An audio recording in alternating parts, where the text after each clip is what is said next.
A very very good morning to all of you and this is your प्यारा सा channel love you chemistry in myself R K Rajput. So guys आज से हम start करने वाले हैं heterocyclic chemistry और you can say heterocyclic compound. और गाइज बहुत ही ज़्यादा इंटरेस्टिंग ये सीरीज होने वाली है और ये पूरी जो सीरीज होगी वो डिपेंड होगी आपका यूपीएचसीएससी के सिलेबस पे। ठीक है ना, जो यूपीएचएससी का असिस्टेंट प्रोफेसर का एग्ज़ाम है उसका जो सिलेबस है उसके ऊपर ये पूरी डिपेंड होगी। और इसमें अगर मैं बात करूँ तो उसके सिलेबस में वहाँ पे उसने क्या क्या पूछा है वो अगर मैं बात करूँ थोड़ा तो देखो हम एक थोड़ा सा बात कर लेते हैं वहाँ पे सिलेबस के ऊपर। तो सिलेबस में वहाँ पे दिया क्या क्या है, सबसे पहले दिया हुआ है जी आपका सिंथेसिस, एरोमेटिसिटी दिया हुआ है और reactivity of furan, thiophene, pyrrole and आपका प्रिडीन एंड क्यूनोलिन एंड आइसोक्यूनोलिन, ये पूरा आपका सिलेबस दिया हुआ है। तो इसे आई थिंक हम 3 या 4 क्लास में कर लेंगे। आई होप 3 क्लास में हम इसे कंप्लीट कर लेंगे। आज हम प्रिडीन कंप्लीट कर लेंगे।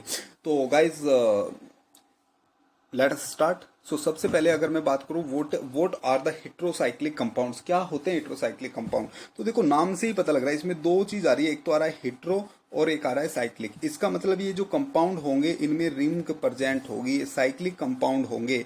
और दूसरा हेट्रो, हेट्रो का मतलब क्या है, देखो आपने 11th क्लास में ही क्लासिफिकेशन, 10th क्लास में ही क्लासिफिकेशन पढ़ लिया होगा एरोमेटिक कंपाउंड्स का। वहां पे आपने कहा था कि जो साइक्लिक कंपाउंड होते हैं वो दो टाइप के होते हैं, एक तो कार्बोसाइक्लिक कंपाउंड जिन्हें हम होमोसाइक्लिक कंपाउंड भी कहते हैं और एक हेट्रोसाइक्लिक कंपाउंड।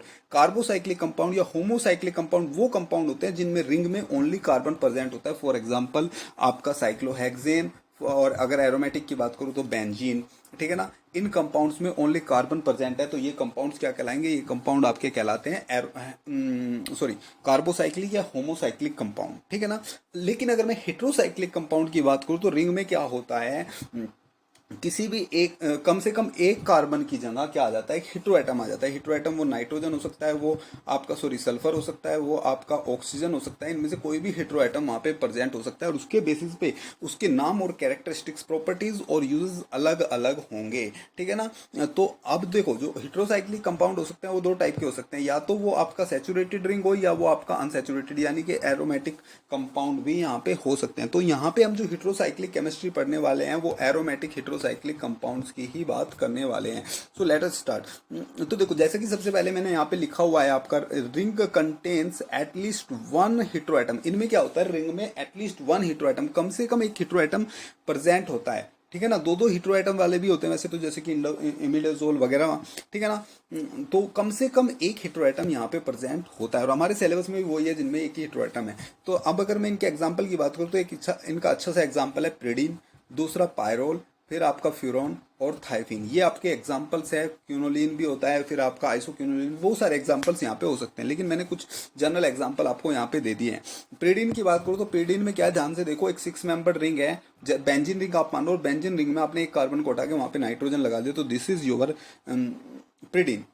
फ्यूरान में आपने क्या किया, यहाँ पे आपको आपके पास साइक्लोपेंटाडाइन है, उसमें आपने एक कार्बन हटाया, वहां पे नाइट्रोजन लगा दिया, फ्यूरान में आपने ऑक्सीजन लगा दिया और थायोफिन में आपने एस लगा दिया, सल्फर लगा दिया। तो ये होते हैं हेट्रोसाइक्लिक कंपाउंड्स। बोलो समझ में आ रहा है।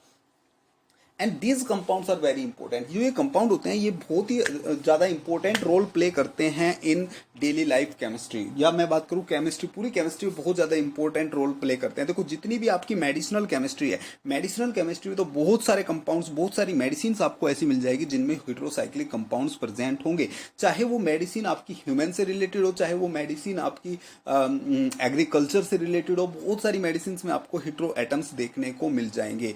ठीक है ना, तो this branch is very important and because this branch is related to our daily life, so this is very important and on the perspective of examinations like UPHE this is very important. So let us go ahead। आगे अगर मैं बात करूं तो अब हम कुछ medicine देख लेते हैं जिनमें हेट्रो एटम प्रेजेंट है। तो देखो बहुत सारी मेडिसिन यहाँ पे मैंने लिखी हुई है वैसे, और मैं फिर से बता रहा हूँ, यहाँ पे जो हम सिलेबस यूज कर रहे हैं वो किसका यूज कर रहे हैं, सिलेबस हम यूज कर रहे हैं आपका यूपीएचसीएससी का। और जो बुक मैं यहाँ पे प्रीफर कर रहा हूँ वो बुक है जी आपकी कलेडन। कौन सी बुक है जी वो आपकी? वो बुक है आपकी कलेडन। कलेडन बुक को हम यहाँ पे प्रेफर कर रहे हैं, मैंने आपको पहले भी नोटिफिकेशन में बताया हुआ है। चलो अब मैं कुछ मेडिसिन यहाँ पे देख लेता हूँ। जैसे कि देखो सबसे पहली मेडिसिन है आपकी एंटीप्रीन। एंटीप्रीन में अगर आप देखो तो यहाँ पे देखो एक हिट्रोसाइक्लिक रिंग प्रेजेंट है। तो ये मेडिसिन और मेडिसिन के अंदर देखो हिट्रोसाइक्लिक यानी कि हिट्रोसाइक्लिक कंपाउंड प्रेजेंट है। यहाँ पे देखो ये आपका सुप्राप्रेडिन है और इसमें भी आपका क्या है, हिट्रोसाइक्लिक कंपाउंड प्रेजेंट है। आपका नेक्स्ट देखो आप टैगमेट। देखो टैगमेट में भी यहाँ पे आपका एक हिट्रोसाइक्लिक यानी कि देखो हिट्रोसाइक्लिक कंपाउंड, इन सब में एक हिट्रोसाइक्लिक कंपाउंड है। तो और ये सारी मेडिसिन है। और कुछ मेडिसिन देख लेते हैं, जैसे कि आप इसे देखोगे यहाँ पे कोई नीन को, इसमें भी आपका हीट्रो एटम प्रेजेंट है। आप यहाँ पे देखोगे, इसे तो आप अच्छी तरह से जानते होंगे, ठीक है ना। This is the medicine of the sexual problem of human की सेक्सुअल प्रॉब्लम के लिए ये मेडिसिन होती है। दिस इज वाइग्रा एंड इसमें भी आप देख रहे हो यहाँ पे हीट्रो एटम प्रेजेंट है। इसका मतलब हिट्रोसाइक्लिक केमिस्ट्री हमारे लिए बहुत ही ज्यादा इंपॉर्टेंट हो जाती है, ठीक है ना। एंड एग्जाम के परस्पेक्टिव से तो इंपॉर्टेंट है ही। चलो आगे चलते हैं। नेट गेट सेट में भी ये पूछता है, ठीक है ना। तो आप इसे अच्छे से पढ़ लो, ठीक है। चलो चलो आगे चलते हैं। और यहाँ पे जो हम हिट्रोसाइक्लिक पढ़ने वाले हैं बहुत ही सिंपल वे में, बहुत ही सिंपलेस्ट वे में पढ़ने वाले हैं। एक एक चीज को समझ के चलेंगे कि एक चीज को हम यहाँ पे क्रिस्टल क्लियर करने वाले हैं। चलो अब हम बात करते हैं सबसे पहले कंपाउंड की, दैट इज प्रीडीन। मैंने बताया था प्रीडीन में क्या होता है, एक बेंजीन रिंग में एक कार्बन को हटा के वहां पे नाइट्रोजन लगा होता है। So this is the structure of pyridine. Means एक 6 मेंबर रिंग होगी, उसमें 5 कार्बन होंगे और एक वहां पे नाइट्रोजन लगा होगा। अगर मैं जनरली फॉर्मूले की बात करूं तो कितने कार्बन है? कार्बन है जिसमें 5, तो C5। एन कितना है इसमें? एक है एन, C5N। और हाइड्रोजन कितने हैं जिसमें? हाइड्रोजन इसमें 5, C5N5NH5। This is the molecular formula of pyridine, ठीक है ना। चलो इससे आगे बात करते हैं। अब देखो वहां पे जो सिलेबस में उसने दिया है, एरोमेटिसिटी भी दिया है सिलेबस में, उसने नोमेनक्लेचर सब कुछ दिया है। अब देखो मैं आपको अगर बताऊं कि जो एरोमेटिसिटी है वो हमने बहुत ही अच्छे से की हुई है, जो हमने एरोमेटिसिटी की सीरीज चलाई थी, ठीक है ना। एरोमेटिसिटी की सीरीज में हमने हिट्रो एटम्स को बहुत अच्छे से कवर किया है। तो अगर आपको एरोमेटिसिटी देखनी है तो प्लीज जाके वहां पे देखिए। यहाँ पे हम क्या करने वाले हैं, यहाँ पे हम सिंथेटिक पार्ट और इनका कैरेक्टरिस्टिक पार्ट ही देखने वाले हैं। बोलो समझ में आ रहा है? चलो इससे आगे चलते हैं। अब अगर मैं थोड़ा सा बात करूं प्रीडीन के बारे में, तो आप देख रहे हो यहाँ पे प्रीडीन में, okay sorry, so we are talking about pyridine. So pyridine में अगर मैं बात करूं तो यहाँ पे आप देख रहे हो 3 पाई बॉन्ड है। 3 pi bond means 3 to the 6 means यहाँ पे 6 पाई इलेक्ट्रॉन है। 6 पाई इलेक्ट्रॉन है तो क्या होगा, ये एरोमेटिक होगा। 4n+2 पाई इलेक्ट्रॉन रूल को फॉलो करेगा, ठीक है ना। तो मीन्स हम कह देंगे एरोमेटिक कंपाउंड। अब आप क्या होगा कि नाइट्रोजन के पास लोन पेयर भी तो है, ठीक है, ये भी तो जुड़ेंगे। नहीं भाई देखो ये यहाँ पे कॉन्जुगेशन में नहीं होगा। मैंने आपको एरोमेटिसिटी में बहुत अच्छे से पढ़ाया, वहाँ पे जाके देखो। तो this is the non Huckel type lone pair, ठीक है ना। ये यहाँ पे कॉन्जुगेशन में नहीं होगा, तो ये एक एरोमेटिक कंपाउंड होगा। प्रीडीन इसका नाम है। नेक्स्ट हम चलते हैं। जो प्रीडीन होता है, क्योंकि ये एरोमेटिक कंपाउंड है तो ये एक स्टेबल कंपाउंड है। स्टेबल है तो मीन्स अनरिएक्टिव कंपाउंड है, समझ में आ रहा है। So pyridine is a stable and unreactive amine due to its aromatic character. अपने एरोमेटिक करेक्टर के कारण ये क्या है, ये आपका एक अनरिएक्टिव इमीन है। चलो आगे चलते हैं। यानी कि स्टेबल कंपाउंड है तो अनरिएक्टिव ही होगा। प्रीडीन जो आपका होता है वो एक वीक बेस की तरह बिहेव करता है, क्योंकि आप देख रहे हो नाइट्रोजन के पास क्या है, नाइट्रोजन के पास लोन पेयर है। वो लोन पेयर लोकेलाइज है, डिलोकेलाइज नहीं है, तो उसके कारण वो क्या होता है, बेसिक बिहेव करता है। ये एक वीक बेस की तरह बिहेव करता है। इसका पीके वैल्यू होता है 5.5। कितना होता है जी? 5.5। अब अगर मैं इसका पेडिनियम आयन ले लूँ, क्या ले लूँ? इसका पेडिनियम आयन। तो इसका जो पेडिनियम आयन होगा, यानी कि जब आप इससे H जोड़ोगे एट पी के वैल्यू 5.5, तो जो पेडिनियम आयन बनेगा, क्योंकि इसका कॉन्जुगेट आयन बनेगा, so this will be the more acidic, strong acid. तो यहाँ पे जो इसका पेडिनियम आयन होगा वो क्या होगा, एक स्ट्रॉन्ग एसिड होगा as compare to carboxylic acid. Means ये कार्बोक्सिलिक एसिड के कितना आप कह सकते हो, एसिडिक होगा। बोलो समझ में आ रहा है? इससे नेक्स्ट अगर हम बात करें तो pyridine is pyridine is a reasonable nucleophile for carbonyl groups. अगर बात करूं तो प्रीडीन जो होता है, क्योंकि प्रीडीन के पास लोकेलाइज लोन पेयर है नाइट्रोजन के पास, so this is a nucleophile. This will behave as a nucleophile. ये एक न्यूक्लियोफाइल की तरह बिहेव करता है। और ये जो है आपका जो एसाइलेशन रिएक्शन होता है, उस एसाइलेशन रिएक्शन में as a nucleophilic catalyst work करता है। कैसे? ध्यान से देखना। अब अगर ये है मेरे पास यहाँ पे क्या एसाइल हैलाइड, और एसाइल हैलाइड में अगर मैं क्या करा दूँ, इसकी रिएक्शन डायरेक्टली बेंजीन से करा दूँ, इसकी रिएक्शन डायरेक्टली बेंजीन से करा दूँ या किसी अदर कंपाउंड से जिससे मुझे एसाइलेशन करना है, रिएक्शन करा दूँ, तो वहाँ पे रिएक्शन होगी, ठीक है ना, कुछ रेट से रिएक्शन होगी। लेकिन अगर मैं यहीं पे प्रीडिन ले लूँ तो देखो प्रीडिन क्या करेगा, यहाँ पे इस पे अटैक करेगा, ये अप जाएगा, डाउन आएगा, सीएल को बाहर निकाल देगा और अपने आप खुद यहाँ पे जुड़ जाएगा। अब जो यहाँ पे ये आयन बनेगा, ये जो एसाइल प्रीडिनियम आयन बना, ये बहुत ज़्यादा अनरिएक्टिव होगा, मीन्स ये एज अ इंटरमीडिएट यहाँ पे बिहेव करेगा। क्यों ज़्यादा अनरिएक्टिव होगा, क्योंकि नाइट्रोजन इलेक्ट्रोनेगेटिव एटम है और उसके पास प्लस चार्ज है, तो ये बहुत ही अच्छा लिविंग ग्रुप होगा। ठीक है ना, सीएल से भी अच्छा लिविंग ग्रुप होगा। तो अब जिसका भी यहाँ पे एसाइलेशन आपका होगा, जैसे कि मैंने आर एच यहाँ पे ले लिया, तो आर एच जो न्यूक्लियोफाइल की तरह बिहेव करेगा वो यहाँ पे अटैक करेगा और यहाँ से ये बाहर निकल जाएगा और ओ आर आके जुड़ जाएगा। मीन्स यहाँ पे इसने जो काम किया वो कैसा काम किया, वो एज अ कैटलिस्ट काम किया। और कैसा कैटलिस्ट, न्यूक्लियोफिलिक कैटलिस्ट, क्योंकि एज अ न्यूक्लियोफाइल अटैक कर रहा है। पहले बोलो समझ में आ रहा है। अब इससे अगर आगे अगर मैं बात करूं तो प्रीडिन कैसे बिहेव कर रहा है, एज अ न्यूक्लियोफाइल वर्क करता है, बिकॉज लोन पेयर कैसा है, लोकेलाइज लोन पेयर है। नाइट्रोजन के ऊपर जो लोन पेयर है वो लोकेलाइज है। क्यों है जी लोकेलाइज, डिलोकेलाइज क्यों नहीं है? तो देखो आप ये कार्बन के सारे ऑर्बिटल्स देख रहे होंगे, नाइट्रोजन कार्बन के ऑर्बिटल्स देख रहे होंगे, ये सब परपेंडिकुलर टू द प्लेन है। और ये आप लोन पेयर वाला देख रहे हो, ये प्लेन के ये प्लेन में है। ठीक है, इसका मतलब ये जो आपका नाइट्रोजन वाला लोब है ये इन सब के परपेंडिकुलर है, इसलिए यहाँ पे कॉन्जुगेशन में पार्टिसिपेट नहीं करेगा। बोलो समझ में आ रहा है। चलो आगे देखते हैं। अब जो प्रीडिन होता है वो एक बैड इलेक्ट्रोफिल, वो अगर मैं बात करूँ तो इस पे इलेक्ट्रोफिलिक सब एरोमेटिक इलेक्ट्रोफिलिक सब्सटीट्यूशन रिएक्शन नहीं होती। So it is bad at electrophilic aromatic substitution reaction. ये इलेक्ट्रोफिलिक एरोमेटिक सब्सटीट्यूशन नहीं देता। ठीक है ना, during electrophilic aromatic attack this form cation is unstable in pyridine. अब देखो, अब आपने देखा था जब हम एरोमेटिक इलेक्ट्रोफिलिक सब्स्टिट्यूशन रिएक्शन कराते थे तो वहाँ पे एक एरिनियम आयन बनता था जब हम बेंजीन में कराते थे। तो यहाँ पे भी एक इस तरह एक इंटरमीडिएट बनेगा बीच में, लेकिन जो वो एरिनियम आयन बनेगा वो हाईली अनस्टेबल होगा, जिसके कारण ये आपका इलेक्ट्रोफिलिक सब्स्टिट्यूशन रिएक्शन नहीं देता। यहाँ पे आप देख रहे हो ये जो एरिनियम आयन बनेगा बहुत ही ज़्यादा अनस्टेबल होगा। ठीक है ना, तो यहाँ पे ये आपका इलेक्ट्रोफिलिक एरोमेटिक सब्स्टिट्यूशन नहीं देता। अब मैं कुछ एग्जांपल्स के थ्रू आपको समझाता हूँ। जैसे कि नाइट्रेशन की बात करते हैं, नाइट्रेशन में आपको पता है आप कंपाउंड की रिएक्शन कराते हो HNO3 और H2SO4 से। ठीक है ना, यही तो कराते हो। तो देखो जब मैं यहाँ पे रिएक्शन कराता हूँ, ये मेरे पास प्रीडिन है, मैंने HNO3 और H2SO4 ले लिया। तो जैसे ही हम रिएक्शन कराएंगे तो होता क्या है, ये जो प्रीडिन है, प्रीडिन में क्योंकि nitrogen as a base behave करता है तो ये इस एसिड से H+ ले लेता है और प्रीडिनियम आयन बना लेता है। क्या बना लेता है? प्रीडिनियम आयन। और जो प्रीडिनियम आयन है वो अच्छा खासा आपका अगर बात करूँ तो स्टेबल कंपाउंड है। क्या जी? Stable compound. तो यहाँ पे आपका अगर आप नाइट्रेशन कराना चाहोगे तो नाइट्रेशन नहीं होगा। बोलो समझ में आ रहा है? तो यहाँ पे नाइट्रेशन परफॉर्म नहीं होता। समझ में आया इलेक्ट्रोफिलिक सब्स्टिट्यूशन रिएक्शन क्यों नहीं होती यहाँ पे। नेक्स्ट अगर बात करूँ फिडेल क्राफ्ट रिएक्शन, ये भी करा के देख लेते हैं। तो फिडेल क्राफ्ट रिएक्शन में आपको पता है क्या होता है। तो जो फिडेल क्राफ्ट रिएक्शन होती है वो जनरली मेटल्स की प्रेजेंस में होती है, या आप लुइस एसिड की प्रेजेंस में होती है, मेटल लुइस एसिड की। तो देखो हम क्या यूज करते हैं, आपका एल्यूमिनियम या टीन आयरन के लुइस एसिड तो करते हैं यहाँ पे यूज। और देखो ध्यान से सुनना, जो प्रीडिन का नाइट्रोजन होता है या जो प्रीडिन होता है, अगर मैं उसकी बात करूं तो it is a good ligand for aluminium and teen. वो इनके लिए एक अच्छा लिगैंड होता है। तो जैसे ही हम फिडेल क्राफ्ट रिएक्शन कराना चाहते हैं तो ये जो है ये एज अ लिगैंड इस मेटल से आके जुड़ जाता है और एक कॉम्प्लेक्स फॉर्म में कर लेता है। That complex is very stable, जिसके कारण ये आगे फर्दर रिएक्ट नहीं करता और आपका फिडेल क्राफ्ट रिएक्शन ये नहीं देता। बोलो समझ में आ रहा है क्यों फर्दर फिडेल क्राफ्ट रिएक्शन नहीं देता? क्योंकि प्रीडिन एज अ लिगेंड बिहेव करके मेटल से जुड़ जाता है, जो मेटल हम वहां पे कैटलिस्ट के लिए यूज कर रहे हैं। बोलो समझ में आ रहा है? इससे आगे चलते हैं। देखो क्या लिखा हमने नोट में, hence aromatic electrophilic substitution reactions on pyridine is not useful. वो यूजफुल रिएक्शन नहीं है।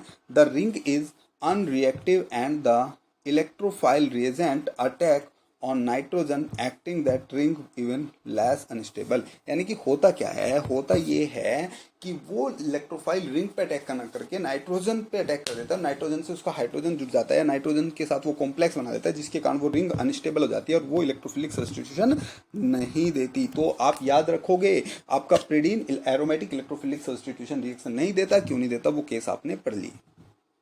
ठीक है ना। बट जो न्यूक्लियोफिलिक सब्स्टिट्यूशन रिएक्शन है वो बहुत ज्यादा इजी होती है प्रीडिन के केस में। प्रीडिन के केस में न्यूक्लियोफिलिक सब्स्टिट्यूशन रिएक्शन होती है जी। समझ में आया? अब देखो, अब यहाँ पे जो न्यूक्लियोफिलिक सब्स्टिट्यूशन होता है वो 2 और 4 पोजीशन पे होता है। अगर मैं प्रीडिन की बात करूँ, प्रीडिन की, तो ये है आपका प्रीडिन 1 2 3 4 5 6, तो 2 और 4 पोजीशन पे आपका न्यूक्लियोफिलिक सब्स्टिट्यूशन होता है। उसमें भी मोस्टली 4 पोजीशन पे होता है। क्यों? क्योंकि जैसे ही आप रिएक्शन होगी यहाँ पे N पे पॉजिटिव होगा और इसके अपोजिट में अगर वो जुड़ेगा तो इससे काफ़ी दूर होगा, तो यहाँ पे आपका आप कह सकते हो लोन पे और उसके बीच रिपल्सन नहीं होगा, इसलिए यहाँ पे आपका अटैक प्रिपल करेगा 4th पोजीशन पे। बोलो समझ में आ रहा है? ठीक है ना? कोई डाउट? ठीक है। वैसे क्या बताया मैंने, 2 और 4 पोजीशन पे आपका न्यूक्लियोफाइल आके जुड़ेगा। इसका एग्जांपल हम कुछ एग्जांपल इसे हम कुछ एग्जांपल्स लेके समझा सकते हैं। जैसे कि यहाँ पे देखो एक आपका क्लोरीन यहाँ पे लगा हुआ है पहले से ही। अब अगर मैं कोई न्यूक्लियोफाइल लेके आऊँ तो वो क्या करेगा, यहाँ पे अटैक करेगा, ये बॉन्ड ऐसे जाएगा, ऐसे आएगा और क्लोरीन को बाहर निकल जाएगा। मीन्स जो न्यूक्लियोफाइल ने क्या कर दिया, इसका सब्स्टिट्यूशन कर दिया। तो देखो यहाँ पे सब्स्टिट्यूशन रिएक्शन हो रहा है 2 पोजिशन पे, यहाँ पे देखो। और ये जो मोस्टली आप ध्यान से सुना, जो मोस्टली न्यूक्लियोफाइल यहाँ पे यूज होते हैं वो एमीन्स और थायोलेट्स यूज होते हैं इसमें। ठीक है ना? ये एमीन्स और थायोलेट्स यूज होते हैं। ठीक है ना? वो यहाँ से क्या करेंगे, जो आपका लिविंग ग्रुप होगा उसे हटा देंगे और खुद आके जुड़ जाएंगे। बोलो समझ में आ रहा है? ये होगा आपका। और वो 2nd और 4th पोजिशन पे आके जुड़ते हैं। ठीक है ना? कोई डाउट समझ में आया यहाँ तक? अब देखो, अब मैंने कहा था कि ये प्रिडीन क्या करती है, एरोमेटिक इलेक्ट्रोफिलिक सब्स्टिट्यूशन रिएक्शन नहीं दिखाती। ये रिएक्शन दिखाती है कुछ कंडीशंस में, कुछ कंडीशंस होती है रिएक्शन दिखाती है। देखो ऐसी बात है, सीधी सी बात ये है, अगर मैं एक बात कहूँ कि जो प्रिडीन है, प्रिडीन की जो रिंग है वो रिंग एरोमेटिक इलेक्ट्रोफिलिक सब्स्टिट्यूशन नहीं दिखा रही। क्यों नहीं दिखा रही? वो उसका कारण ये है कि नाइट्रोजन के पास लोन पेयर है, वो वहां से हाइड्रोजन को एब्स्ट्रैक्ट कर रहा है या वो किसी के साथ मेटल के साथ जुड़ के कॉम्प्लेक्स बना रहा है जो एक स्टेबल कंपाउंड होता है, जिसके कारण रिंग इनएक्टिव हो जाती है। तो अगर मैं ऐसा कर दूं कि उस नाइट्रोजन वाली साइड को ही ब्लॉक कर दूं तो वहां पे इलेक्ट्रोफिलिक सब्स्टिट्यूशन रिएक्शन होने लगेगी। या मैं क्या करूं, उसे ब्लॉक ना करके उसमें जो रिंग है उस रिंग को स्टेबलाइज कर दूं। ठीक है ना? रिंग को स्टेबलाइज कर दूं। अगर रिंग को मैं स्टेबलाइज करूंगा, यानी कि स्टेबलाइज करने का मतलब है मैं रिंग पे, क्योंकि मुझे इलेक्ट्रोफिलिक सब्स्टिट्यूशन कर रहा है, मैं रिंग की न्यूक्लियोफिलिसिटी बढ़ा देता हूँ। रिंग की न्यूक्लियोफिलिसिटी बढ़ने से क्या होगा, रिंग पे जैसे इलेक्ट्रॉन डेंसिटी बढ़ेगी वो इलेक्ट्रोफाइल उस पर अटैक कर जाएगा। समझ में आ रहा है आपको? तो मैं उस पर कुछ ग्रुप लगा दूंगा, जैसे कि मैं उस पर NH2 ग्रुप लगा देता हूँ, OMe ग्रुप लगा देता हूँ। ये इलेक्ट्रॉन डोनेटिंग ग्रुप है और ये इलेक्ट्रॉन डोनेटिंग ग्रुप क्या करते हैं, रिंग पे इलेक्ट्रॉन डेंसिटी बढ़ा देते हैं, जिसके कारण वहाँ पे इलेक्ट्रोफिलिक सब्स्टिट्यूशन रिएक्शन हो जाती है। तो यहाँ पे 2 वे है अब हमारे पास इलेक्ट्रोफिलिक सब्स्टिट्यूशन रिएक्शन कराने के। पहला तो ये कि नाइट्रोजन की साइड को ही ब्लॉक कर दो और दूसरा ये है कि रिंग को स्टेबलाइज कर दो। तो हम दोनों को अलग अलग देखते हैं। सबसे पहले मैंने क्या किया, यहाँ पे ये एग्जांपल ले रहा हूँ, मैंने प्रिडीन पे इस पोजीशन पे OMe लगा दिया जो एक इलेक्ट्रॉन डोनेटिंग ग्रुप है। अब जैसे ही ये यहाँ पे इलेक्ट्रॉन डेंसिटी बढ़ा देगा, अब ये इलेक्ट्रोफाइल पे आराम से अटैक करेगा, ये यहाँ पे जाएगा, ये यहाँ पे आएगा और ये यहाँ पे अटैक करेगा। तो इस टाइप से ये बन जाएगा। ठीक है ना? फिर ये H यहाँ से निकलेगा, ये अपनी एरोमेटिसिटी को गेन करेगा, ये बन जाएगा। ठीक है ना? तो इलेक्ट्रॉन डोनेटिंग ग्रुप की प्रेजेंस में इलेक्ट्रोफाइल आराम से अटैक कर सकता है। जैसे कि एक इलेक्ट्रॉन डोनेटिंग ग्रुप यहाँ पे लगा हुआ है, इसकी प्रेजेंस में ये NO2 आके जुड़ जाएगा। बोलो जी समझ में आ रहा है? चलो इससे आगे बात करते हैं। अब देखो दूसरा केस क्या था, दूसरा केस क्या था, मैंने कि नाइट्रोजन को ही ब्लॉक कर दूं। तो नाइट्रोजन को हम ब्लॉक कर देते हैं। हम करते क्या है, जो हमारे पास प्रिडीन है, हम इस प्रिडीन में इस नाइट्रोजन पे यहाँ पे ऑक्सीजन, मैं कह देता हूँ कि इसमें जो हीट्रो एटम है उसका ऑक्सीडेशन कर देते हैं with the help of MCPBA और H2O2 और मीन्स हम क्या करते हैं, ऑक्सीडाइजिंग एजेंट की हेल्प लेते हैं और इस हीट्रो एटम का यानी कि नाइट्रोजन का ऑक्सीडेशन कर देते हैं, जिससे कि ये साइड ब्लॉक हो जाती है। अब उसमें इलेक्ट्रोफिलिक सब्स्टिट्यूशन हो जाएगा और ऊपर से ये जो O- है उस रिंग को स्टेबलाइज भी करेगा, तो जिससे इलेक्ट्रोफिलिक सब्स्टिट्यूशन रिएक्शन अच्छे से होगा। ठीक है ना? रिएजेंट हम ये यूज कर लेते हैं, मैंने बताया अभी आपको। ठीक है ना? ये रिएक्शन भी 2 और 4 पे होती है, लेकिन मोस्टली रिएक्शन 4 पे होती है। Reaction with electrophile occurs at 2 and 4 position, generally at 4th position to keep away from positively charge nitrogen. यानी कि उस आपका जो इलेक्ट्रोफाइल है उसे पॉजिटिवली चार्ज नाइट्रोजन से दूर रखने के लिए हम क्या करते हैं, 4th पोजीशन को ही मोस्टली प्रिफर करते हैं। ठीक है ना? समझ में आ रहा है? अब देखो ये हमारे पास प्रिडीन है, हमने यहाँ पे MCPBA ले लिया या H2O2 विद एसिटिक एसिड, कोई सा भी रिएजेंट ले सकते हो, दोनों ऑक्सीडाइजिंग एजेंट है। तो यहाँ पे क्या करेगा, इसका ऑक्सीडेशन करके N ऑक्साइड बना देगा। ठीक है ना? प्रिडीन N ऑक्साइड बना देगा। अब प्रिडीन N ऑक्साइड क्या होगा, HNO3 और H2SO4 से रिएक्शन करेगा। ये क्या है, नाइट्रेशन करते हैं, तो क्या होगा, NO2 ग्रुप आगे जुड़ जाएगा। कहाँ जुड़ेगा जी, 4th पोजीशन पे। अरे 4th पोजीशन कौन सी है, नाइट्रोजन पे 1 डालो, 2 3 4, तो इस 4 पोजीशन पे आके जुड़ जाएगा, जुड़ गया NO2। ठीक है ना? तो ऐसे नाइट्रेशन हो जाएगा। कोई डाउट?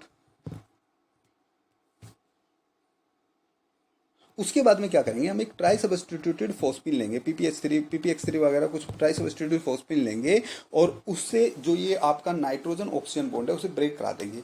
ये ब्रेक कराने का यहाँ पे ड्राइविंग फोर्स क्या होता है, जब आप पीएक्स3 से रिएक्ट कराते हो तो पी डबल बॉन्ड ओ, यानी कि फॉस्फोरस क्या करता है, यहाँ से ऑक्सीजन को हटा के और पी डबल बॉन्ड ओ बना लेता है जो एक स्ट्रॉन्ग बॉन्ड है, ये इसका ड्राइविंग फोर्स है। तो यहाँ से ये इसे हटा लेगा और POX3 बना लेगा और आपका नाइट्रेशन होगा। देखो पिरीडीन के ऊपर NO2 आके जुड़ेगा, कहाँ पे, 4th पोजीशन पे आके जुड़ेगा। ध्यान रखना है जी ये आपको, ठीक है ना। तो यहाँ पे आपका और कुछ 6 मेंबर और भी कंपाउंड्स यहाँ पे दिए हैं। हमारे लिए पिरिडीन इंपॉर्टेंट था, हमने वो पढ़ लिया। आप यहाँ पे पायरोन्स भी देख सकते हो, पायरोन्स की स्ट्रक्चर ये होती है, ये आपका 2 पायरोन हो गया क्योंकि 2 पोजीशन पे डबल बॉन्ड ओ लगा है, और या अल्फा पायरोन कहते हैं, ये आपका 4 पोजीशन पे जुड़ा हुआ है तो इसे 4 पायरोन या गामा पायरोन कह देते हैं। तो यहाँ पे आपका पिरिडीन खत्म होता है। इससे आगे हम पढ़ेंगे अभी अब नेक्स्ट लेक्चर में 5 मेंबर्ड हेट्रोसाइक्लिक कंपाउंड्स, और वहाँ पे हम पढ़ने वाले हैं आपका पायरोल, फ्यूरोन एंड थायोफिन, ये 3 कंपाउंड्स हम वहाँ पे पढ़ेंगे। नेक्स्ट लेक्चर में हम वो पढ़ेंगे, फिर उससे नेक्स्ट लेक्चर में हम वहाँ पे आपका क्विनोलिन और आइसोक्विनोलिन लेके आएंगे। आई होप आपको ये लेक्चर समझ में आया होगा। प्लीज़ अगर लेक्चर को समझ में आया तो प्लीज़ लाइक करो, शेयर करो, एंड जो बच्चे यहाँ पे नए आए हैं प्लीज़ चैनल को सब्सक्राइब करो एंड बेल आइकन को प्रेस करो जिससे कि आने वाली वीडियो के नोटिफिकेशन आपको पहले मिल सके। Okay guys, so thanks again and please like and share. Okay, bye bye, thank you, best of luck.